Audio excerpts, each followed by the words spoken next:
નમસ્તે વિદ્યાર્થી મિત્રો, જય મામાદેવ. વિદ્યાર્થી મિત્રો, આજે આપણે વિજ્ઞાનની અંદર સ્વાધ્યાય પોથીમાં પાઠ બીજાનો પ્રશ્ન 7 લખવાનો છે.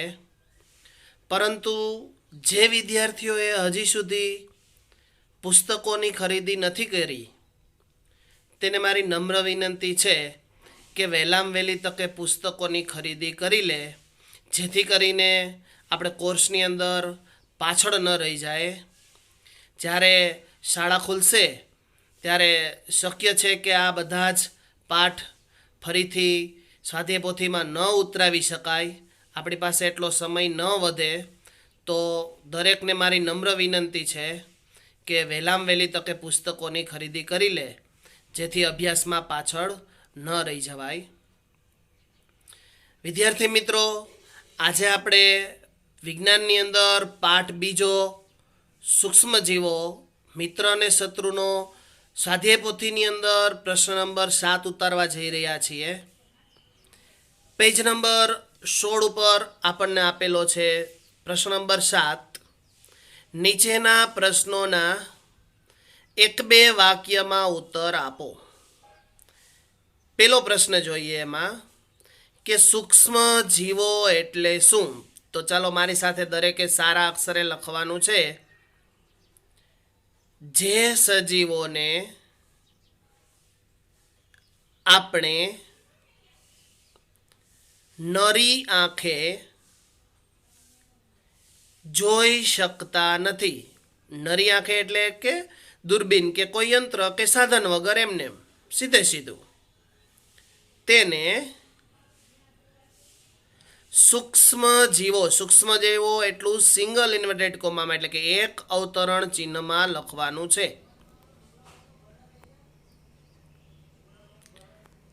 ત્યાર પછી પ્રશ્ન નંબર 2 આપેલું છે. એની અંદર સૂક્ષ્મજીવોને કેટલા વર્ગોમાં વિભાજિત કરવામાં આવ્યા છે અને કયા કયા, બંનેના જવાબ આપીએ આપણે. તો યાદ કરો, મેં પાઠ ચલાવતી વખતે તમને સમજાવ્યું હતું. લખો, સૂક્ષ્મજીવોને મુખ્ય 4 વર્ગોમાં વિભાજિત કરવામાં આવ્યા છે.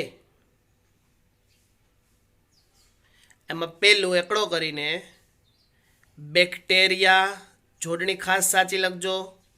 બગડો કરીને બીજો પોઈન્ટ ફૂગ. તગડો કરીને ત્રીજો પોઈન્ટ પ્રજીવ. ચોથો પોઈન્ટ ચોગડો કરીને લીલ.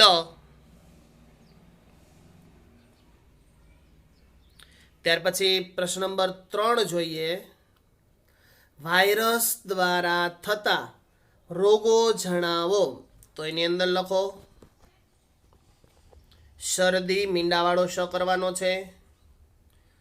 અલ્પવિરામ ઉધરસ. અલ્પવિરામ ઇન્ફ્લુ, નડદો ફને લ જોડેલો ઇન્ફ્લુએન્ઝા, એમાંય ન અડધો ઝબલાનો એન્ઝા, જોડણી ખાસ સાચી લખજો, અક્ષર સારા કરજો. ઇન્ફ્લુએન્ઝા જેવા સામાન્ય રોગો વાયરસ દ્વારા થાય છે.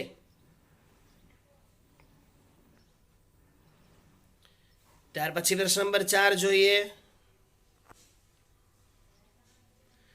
કોઈ પણ 2 પ્રજીવના નામ લખો. તો એમાં 1 નંબર આપીને લખો મરડો, અલ્પવિરામ, બગડો કરીને બીજો પોઈન્ટ મેલેરિયા. 5મો પ્રશ્ન, કોઈ પણ 2 લીલના નામ આપો. તમને આવડતી કોઈ પણ 2 લીલના નામ આપી શકાય મિત્રો, પણ આપણે અહીંયા લખીશું 1 નંબર કરીને સ્પાયરોગાયરા. સ્પાયરોગાયરા, અલ્પવિરામ, બગડો કરીને બીજો પોઈન્ટ એનાબીના. ઓકે. ત્યાર પછી આગળ વધીએ પ્રશ્ન નંબર 6માં. કોઈ પણ 2 ફૂગના નામ લખો. એમાં 1 નંબર કરીને પહેલું પેનિસિલિયમ, બધાયમાં રસબાઈ કરવાની છે. પેનિસિલિયમ અલ્પવિરામ બગડો કરીને બીજો પોઈન્ટ, ઈસ્ટ ય કરવાનો, ઈસ્ટ. 7 નંબરનો પ્રશ્ન જોઈએ. બેક્ટેરિયા કેવા આકારના હોય છે? યાદ કરો, મેં તમને પાઠ સમજાવતી વખતે પાઠ્યપુસ્તકમાં ચિત્ર બતાવ્યું હતું, બરોબર? યાદ આવ્યું?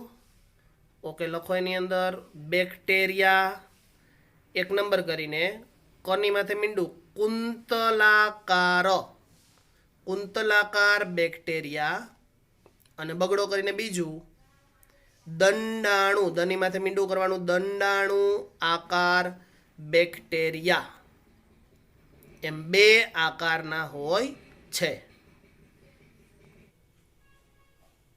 ત્યાર પછી વિદ્યાર્થી મિત્રો આપણે પ્રશ્ન નંબર 8 જોઈએ, જે આપણને સ્વાધ્યાય પોથીમાં પેજ નંબર 17 ઉપર આપેલો છે કે જૈવિક નાઇટ્રોજન સ્થાપક એટલે શું? તો એના જવાબમાં લખો, કેટલાક બેક્ટેરિયા તેમજ નીલહરિત લીલ વાતાવરણમાં રહેલ નાઇટ્રોજનનું સ્થાપન કરી શકે છે. આ પ્રકારે ભૂમિમાં નાઇટ્રોજનનું પ્રમાણ વધે છે અને જેનાથી ભૂમિની ફળદ્રુપતામાં વધારો થાય છે. પૂર્ણવિરામ. આ સૂક્ષ્મજીવોને સામાન્ય રીતે જૈવિક નાઇટ્રોજન સ્થાપક, જે તમને આપેલું છે પ્રશ્નની અંદર જ, કહેવામાં આવે છે. 9મો પ્રશ્ન જોઈએ ત્યાર પછી. પર્ણ, ફળ કે શાકભાજીના કચરામાંથી કુદરતી ખાતર કેવી રીતે બને છે? એના જવાબમાં લખો, સૂક્ષ્મજીવો પર્ણ, ફળ કે શાકભાજીના કચરાને ખાડામાં એકત્રિત થયેલો હોય ત્યારે આ કચરાનું વિઘટન કરીને તેને કુદરતી ખાતરમાં ફેરવી દે છે. પૂર્ણવિરામ. આ પ્રક્રિયામાં બનેલ પોષક દ્રવ્યો અલ્પવિરામ વનસ્પતિ દ્વારા પુનઃ ઉપયોગમાં લેવામાં આવે છે. પૂર્ણવિરામ. સૂક્ષ્મજીવો વનસ્પતિના મૃત જૈવિક કાર્બનિક, જોડણી સાચી લખવાની છે, કચરાને તથા મૃત પ્રાણીઓને સરળ પદાર્થોમાં ફેરવે છે.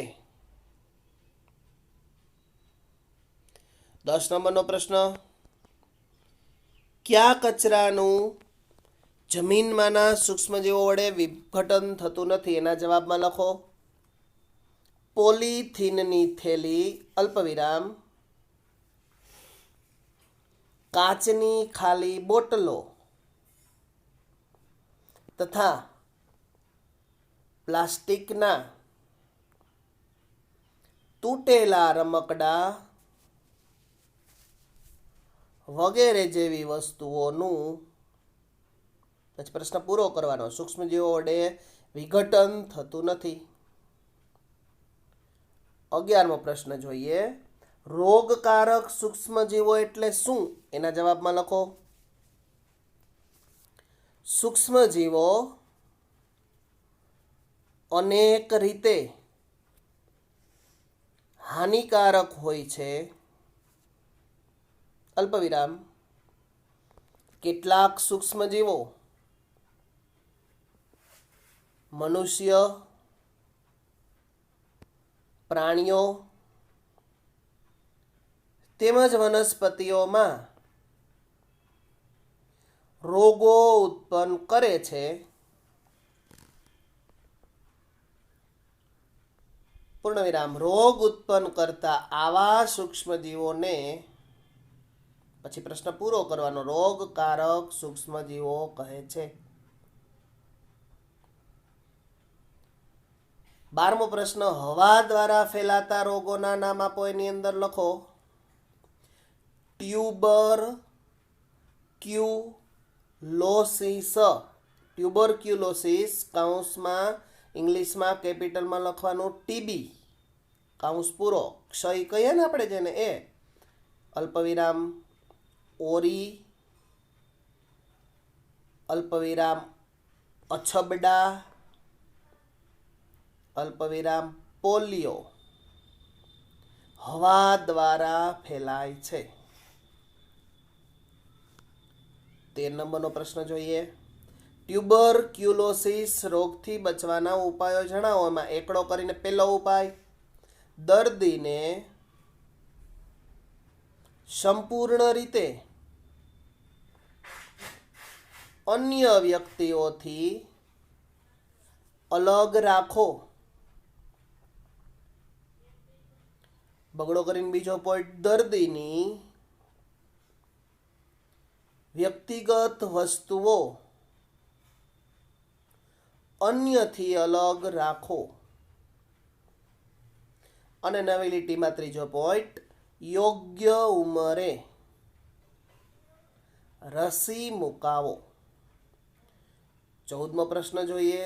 ઓકરા એ કઈ વનસ્પતિમાં થતો રોગ છે? તો એના જવાબમાં લખો ઓકરા. ઓકરા એટલે તો લખો કૌંસમાં ભીંડાનો, ભનીમાંથી મીંડું, ભીંડાનો પિત્ત કૌંસ પૂરો. ભીંડા ખાય છે આપણે, એ બગડી ગયેલા હોય ને, પીળા કલરના, જોયા છે? હા, તો એ ભીંડાનો પિત્ત કહેવાય, ખરાબ થઈ ગયેલા. એ કીટકો દ્વારા ફેલાતો વાયરસ છે. જેમ માણસમાં વાયરસ આવી જાય એમ આવી વનસ્પતિમાં પણ વાયરસ પ્રવેશી જાય છે, એટલે એ ભીંડાનો પિત્ત કહેવાય, જેને ઓકરા કહેવાય વિજ્ઞાનની અંદર. 15મો પ્રશ્ન જોઈએ. ત્યાર પછી ખોરાક વિષાક્તન એટલે શું? એની અંદર લખો ખોરાક વિષાક્તન સૂક્ષ્મજીવો દ્વારા દૂષિત કરવામાં આવેલા ખોરાક દ્વારા થાય છે. પૂર્ણવિરામ ક્યારેક ક્યારેક ઝેરી પદાર્થ ઉત્પન્ન થાય છે. પૂર્ણવિરામ ખોરાકને ઝેરી બનાવી દે છે. પૂર્ણવિરામ જેનો આહાર તરીકે ઉપયોગ કરવાથી વ્યક્તિ ગંભીર બીમાર થઈ જાય છે. અલ્પવિરામ અથવા ક્યારેક તેનું મૃત્યુ પણ થઈ શકે છે. પૂર્ણવિરામ આથી ખોરાકને દૂષિત થતો અટકાવવો જોઈએ. મિત્રો, ત્યાર પછી આપણે એની પાછળના પેજ નંબર 18 ઉપર પ્રશ્ન નંબર 16 જોઈશું. ખાદ્ય પદાર્થોની જાળવણીની પદ્ધતિઓના નામ લખો. એની અંદર લખો પેલો એકડો કરીને રાસાયણિક પદ્ધતિ, ડબલ ધ જોડેલા, અલ્પવિરામ, બગડો કરીને બીજું, મીઠા, ઠ લખજો, મીઠા દ્વારા જાળવણી, તગડો કરીને ત્રીજો પોઈન્ટ, શર્કરા, કની માથે રેપ, સમીંડાવાળો, શર્કરાની મદદથી જાળવણી, ચોગડો કરીને ચોથો પોઈન્ટ, તેલ અને વિનેગર દ્વારા જાળવણી. 5 નંબર, ગરમી તેમજ ઠંડીની સારવાર. અને 6 નંબર, સંગ્રહ અને પેકિંગ, કની માથે મીંડું. ત્યાર પછી મિત્રો પ્રશ્ન નંબર 17, જાણીતા પ્રિઝર્વેટિવ્સના નામ લખો. એની અંદર લખો રાસાયણિક જાળવણીકારક પદાર્થો, પછી એમાં એકડો કરીને પેલું લખવાનું સોડિયમ બેન્ઝો, નળધો જબલાનો જ, બેન્ઝોએટ, સોડિયમ બેન્ઝોએટ, અને બગડો કરીને બીજું સોડિયમ મેટા બાય સલ્ફાઇટ. જોડણી ખાસ સાચી લખવાની છે. 18મો પ્રશ્ન, મીઠા દ્વારા કયા કયા ખાદ્ય પદાર્થોની જાળવણી કરવામાં આવે છે? એની અંદર લખો મીઠા દ્વારા માંસ, મની માથે મીંડું, માંસ, અલ્પવિરામ, માછલી, અલ્પવિરામ, આમળા, અલ્પવિરામ, આંબલી, મમ્મી અથાણું કરે છે ને આમળાનું, એ જેવા ખાદ્ય પદાર્થોની જાળવણી કરવામાં આવે છે. આખા વર્ષનો મુખવાસ કરીને જે આપણે સાચવીએ છીએ ઘરે, એની વાત કરી છે. 19મો પ્રશ્ન જોઈએ, શર્કરા ખોરાકની જાળવણી કેવી રીતે કરે છે? એમની અંદર લખો જવાબ જામ, તમે જે ખાવ છો ને બ્રેડમાં લગાવીને, એ અલ્પવિરામ, છેલી, એ પણ તમે ખાવ છો, તથા ફળોના રસની જાળવણી શર્કરા વડે કરવામાં આવે છે. પૂર્ણવિરામ, શર્કરા ભેજનું પ્રમાણ ઘટાડે છે. પૂર્ણવિરામ, જે ખોરાકને દૂષિત કરતા બેક્ટેરિયાની વૃદ્ધિને નિયંત્રિત કરે છે. ત્યાર પછી 20મો પ્રશ્ન, પેસ્ચ્યુરાઇઝેશન એટલે શું? જવાબ થોડોક મોટો છે એટલે કાં બહારથી લખજો, કાં અક્ષર નાના કરજો. લખો એની અંદર પેસ્ચ્યુરાઇઝ્ડ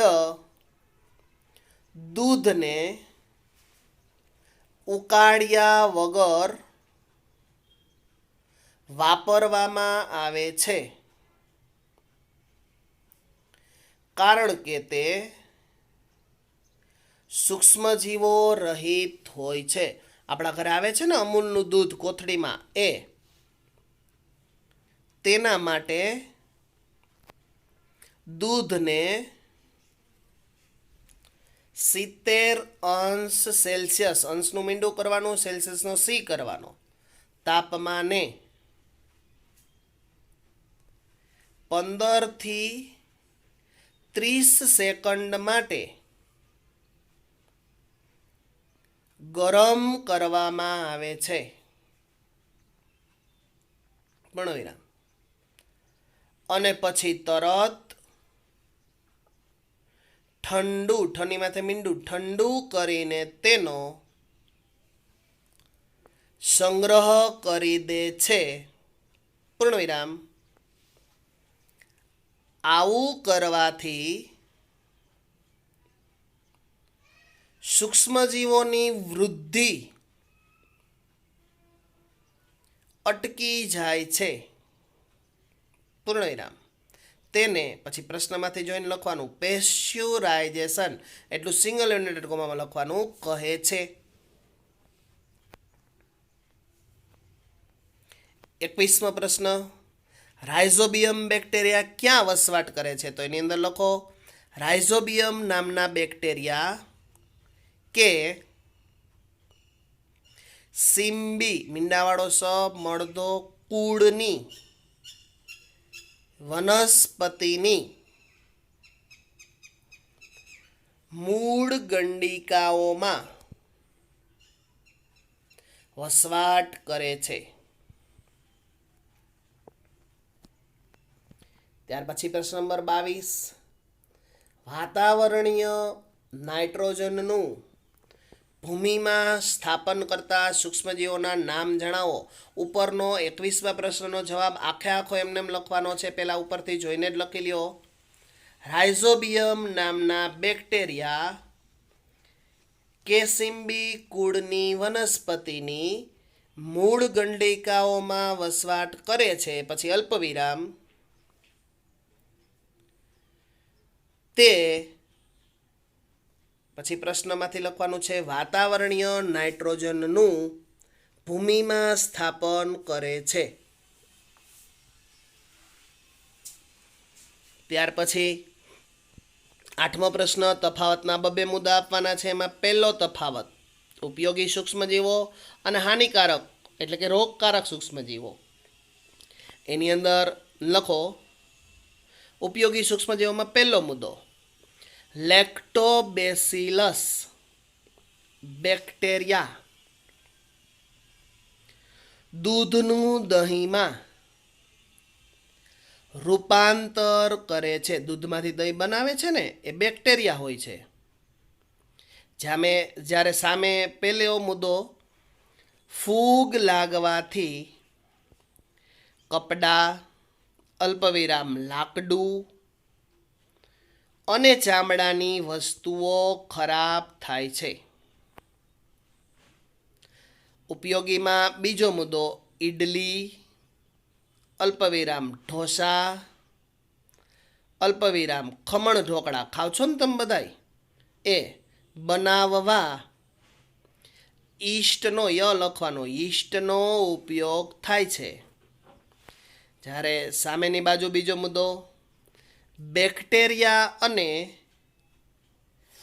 ફૂગને લીધે ખોરાક શાકભાજી અલ્પવિરામ ફળો વગેરે બગડે છે.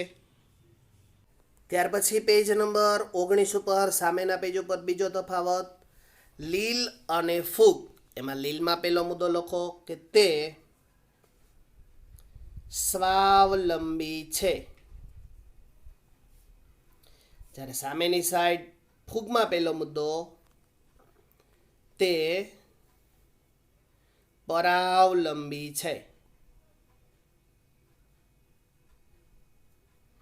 આ બાજુ લીલમાં બીજો મુદ્દો તે લીલા રંગની અથવા વિવિધ રંગની હોય છે. વિવિધ રંગી હોય છે. જ્યારે સામેની સાઈડ બીજો મુદ્દો તે મોટા ભાગે સફેદ રંગની હોય છે. તફાવત ત્રીજો ખોરાકની જાળવણીની રાસાયણિક પદ્ધતિ અને ખોરાક જાળવણીની ગરમી અને ઠંડીથી સારવાર. એની અંદર આ બાજુ ખોરાકની જાળવણીની રાસાયણિક પદ્ધતિમાં પહેલો મુદ્દો અથાણા સાચવવા ખૂબ જ ઉપયોગી બને છે. જ્યારે સામેની સાઈડ પહેલો મુદ્દો દૂધને ગરમ કરીને પછી ફ્રીજમાં રાખી બગડતું અટકાવાય છે. ત્યાર પછી આ બાજુ બીજો મુદ્દો ફળોના જામ અને રસને બગડતા અટકાવવામાં ઉપયોગી થાય છે. ત્યારે સામેની સાઈડ બીજો મુદ્દો ખોરાકને પણ ફ્રીઝમાં મૂકી સૂક્ષ્મજીવોની વૃદ્ધિ અટકાવાય છે. ચોથો તફાવત બેક્ટેરિયા અને વાયરસ. બેક્ટેરિયા અને વાયરસની અંદર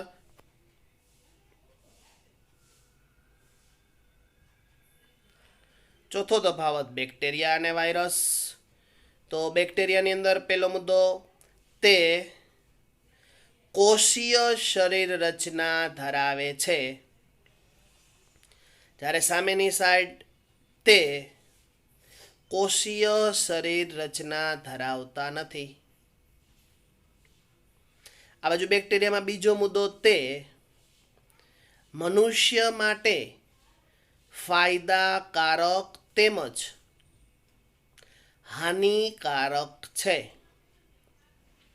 જ્યારે વાયરસ એમાં બીજો મુદ્દો કે તે મનુષ્ય માટે હાનિકારક જ છે, ક્યાંય ફાયદો કરતા નથી. વાયરસ ખરાબ છે માણસ માટે. એટલે તો વિદ્યાર્થી મિત્રો આપણું અહીંયા લખાવાનું કામ પૂર્ણ કર્યું આપણે. હવે આગળ પ્રશ્ન નંબર 9, 10, 11 અને જે પ્રશ્નો આપેલા છે મોટા, બરોબર, આકૃતિ સહિતના, એ પ્રશ્નો બધા જ પરીક્ષામાં ટેસ્ટની અંદર પૂછાઈ શકે. તો એ બધા જ પ્રશ્નો વાંચીને પાકા કરવાના છે. આપણે અહીંયા બીજો પાઠ પૂર્ણ કરીએ છીએ.